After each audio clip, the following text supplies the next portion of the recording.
proses ya. Itu bagian Henry Ford pernah bilang, ini banyak quote ya. Henry Ford itu pernah bilang, jika kamu pikir kamu bisa, atau jika kamu pikir kamu tidak bisa, dua-duanya kamu benar. Dua-duanya benar. Ya, betul. Tapi kan ada orang yang akhirnya punya semangat lalu patah karena dia melihat bahwa ya memang sulit, memang susah gitu, lalu patah. Ini banyak loh. Dan nggak nyalahin mereka juga karena mereka mungkin udah berusaha terus mereka nggak berhasil patah. Nah, apa yang membuat orang bisa menjadi sukses dan tidak kalau mereka dua-duanya punya keinginan yang sama? Apa? Persistence? Apa?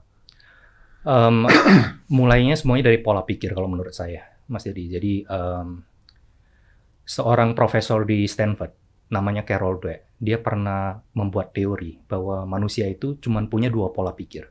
Satu pola pikir namanya growth mindset, satu namanya fixed mindset. Dan ini bisa dipelajari. Bahkan dari cara kita mengajarkan anak kita, secara tidak langsung kita menanamkan pola pikir tersebut.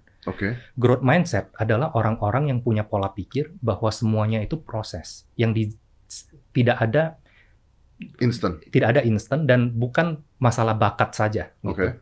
Kalau fixed mindset itu orang yang kalau ketemu tembok penghalang, dia menganggap dirinya itu lahir tidak berbakat di bidang tersebut. Jadi contohnya, dia selalu melihat kalau orang yang berhasil, entah itu di sepak bola atau menjadi pesulap luar biasa, menjadi seorang podcast handal, itu pasti bakat lahirianya itu di sana. Tidak percaya akan proses gitu. Dan ini adalah pola pikir. Pola pikir yang sesederhana bagaimana kita mengajarkan anak kita.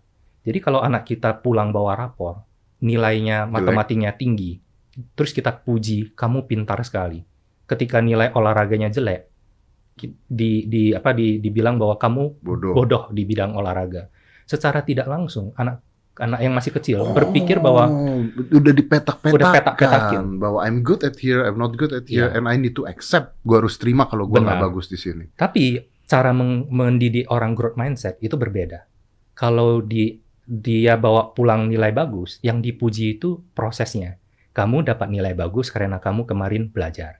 Dapat nilai jelek, yang dikritisi itu bukan begonya, tapi malasnya, diajak bahwa nggak apa-apa. Nanti akan ada tes berikutnya. And you can do it. You can do it, or you can actually improve gitu. Jadi ini masalah growth mindset versus fixed mindset sederhana, tapi sebenarnya bisa dijalankan oleh semua orang. Dan buat saya kalau tadi Bung Karno pernah mengajak bermimpi setinggi langit. Dalam perjalanan saya membangun bisnis, saya juga belajar, Om Deddy. Menurut saya, Bro Deddy ini seorang yang bermimpi dengan mata terbuka. Apa artinya?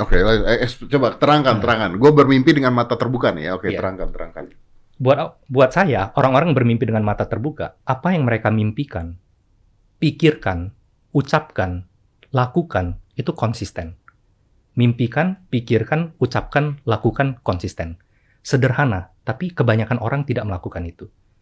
Mereka kadang bermimpi, gue pengen jadi ini. Tapi nggak pernah dipikirin. Rencana apa untuk mengubah mimpi itu jadi kenyataan. Nggak pernah dilakuin. Nggak pernah diucapkan, nggak pernah dilakuin. Mengapa ini penting? Ketika mimpi kita pikirkan, mimpi itu berubah bentuk, jadi rencana. Ketika rencana kita ucapkan, rencana berubah bentuk lagi, jadi komitmen. Ketika komitmen kita lakukan, komitmen berubah lagi, jadi kenyataan. Satu langkah lebih dekat menjadi kenyataan. Jadi Bro Deddy, saat mungkin punya mimpi, melihat mungkin magician yang luar biasa, mungkin jadi terinspirasi. Pengen juga ya, apakah saya bisa seperti itu? Tapi Mas Deddy nggak berhenti di sana. Bro Deddy ini pasti pikirin, gimana gue bisa jadi pesulap seperti itu. Nggak berhenti dipikirin, udah jadi rencana, tapi diucapin, minimal janji kepada diri sendiri. Terus dilakukan, latihan.